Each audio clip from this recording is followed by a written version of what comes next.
Isang umaga, habang naglalaro nga pala ako ng Grow a Garden, si Kapagal naman ay nasa likod ko. Pinag-aayos siya ng mga display niya. Bumili kasi ako ng metal rock organizer eh. Kaya ito, busy-busy siyang display mga Grow a Garden pet plushie niya. Kita niya naman kung gaano siya kasaya dahil meron na siyang display yan. At eto nga, abang busy-busy ako, bigla ako nagulat dahil sa pagsigaw niya. Bakit Kapagal? Ano yan? Kasi po, Tito Dukes, tignan mo. May bagong labas na naman ng Grow a Garden plushie, Mimic Octopus. Tito Dukes, please, bilhin mo ako nito para marami na akong collection ng Grow a Garden. Pag bilhin mo ako nito, magiging kamukha mo si Daniel Padilla.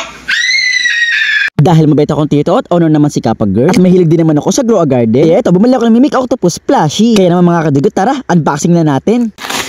Okay, so mga kadugyot, ito na ang Grow a Garden pet plushie ni Kapagal. Grabe, ang cute. Grabe mga kadugyot, para talagang totoo. Kamukha talaga siya ng Mimic Octopus sa Grow a Garden. At grabe, ang laki pa. Ganito pala itsura ng Mimic Octopus sa totoong buhay. Grabe, ang lambot, napaka-squishy. Kung makikita nyo nga ang size niya, sobrang laki nga niya. Parang kasis na nga niya, totoong octopus sa totoong buhay. Naku, kaya naman sigurado ko pag nakita to ni Kapagal, ituwang-tuwa yun. Kapagal, oh eto na yung Grow a Garden pet plushie na Mimic Octopus.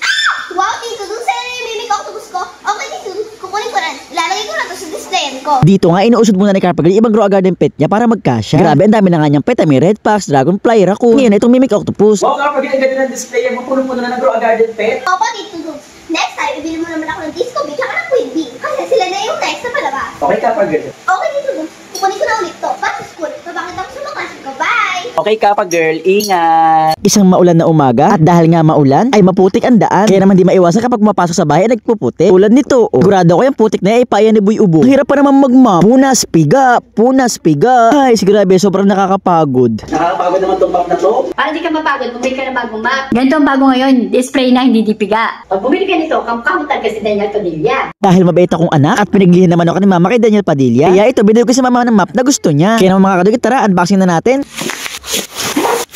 So mga kadugot, eto na siya, no? Tatlong part siya na pagbubuo-buoy natin. Eto yung pinaka-map, eto yung katawan na lalagyan natin ng tubig, at eto yung hawakan na merong pindutan para lumabas yung tubig. So mga kadugot, tara, buuin na natin. Eto nga, sinusubukan ko ng buuin. Sobrang dali lang naman dahil pagduduktung-duktunin lang natin. At eto nga pala ang itsura niya. Kung makikita niya yung bote na yan, dyan tayo maglalagay ng tubig. Eto nga, kinuha ko na para masimulan. Syempre, naglagay na ako ng tubig. Naglagay din ako ng powder para babango at mabula. Kinuha ko na ulit ng tubig at ito nga, sinarado ko na. Eto nga, binalik ko na ulit sa dating lagayan. Pinipindot-pindot ko na nga itong pang-spray. Grabe, tingnan nyo, meron nga lumalabas sa tubig. Grabe, sobrang ganda nito. Kaya tayo mamayang pagpabalik-balik para magsawsaw ng tubig. So, ini-spray-spray na lang. Hindi na sobrang hassle. Kaya spray punas-punas lang. So, mapapadali ang trabaho magpunas. Eto nga, sinimulan ko lahat ng sulok ng bahay ko ay talagang minap ko. Sobrang sapi siya atin pa kasi hindi malagkit. Makaka-assure tayo malinis yung tubig kasi hindi siya tulad ng ibang mat na pasawsaw ng pasawsaw. At dahil nga mapayat lang itong pang-map natin, kahit yung mga ila-ilalim ay kaya niyang punasan. Ayan o, kaya wala ka talaga makakaligtan. Lahat ng sulok ng bahay kaya nitong punasan at imap. Hindi na ako yuyuko, hindi na ako uupo. Andito na ako sa sala at natanggal ko lahat ng puti. Hindi man lang ako nahirapan. Tingnan niyo naman kung gaano kalinis. Sobrang kinis at sobrang kintab. Kitang-kita niyo naman yung reflection ng liwanag. Sigurado ako pag nakita to ni mama, tuwang-tuwa yun. Oh, ang ganda ng tiles mo, kinis, ang ganda. O, di ba sa kagad sa'yo mo, bili ka niyan. O siya, akin na yan. Ayos na ako, papakita ko to sa mga mahal ko. Bye! Okay, Mama Dogs, ingat.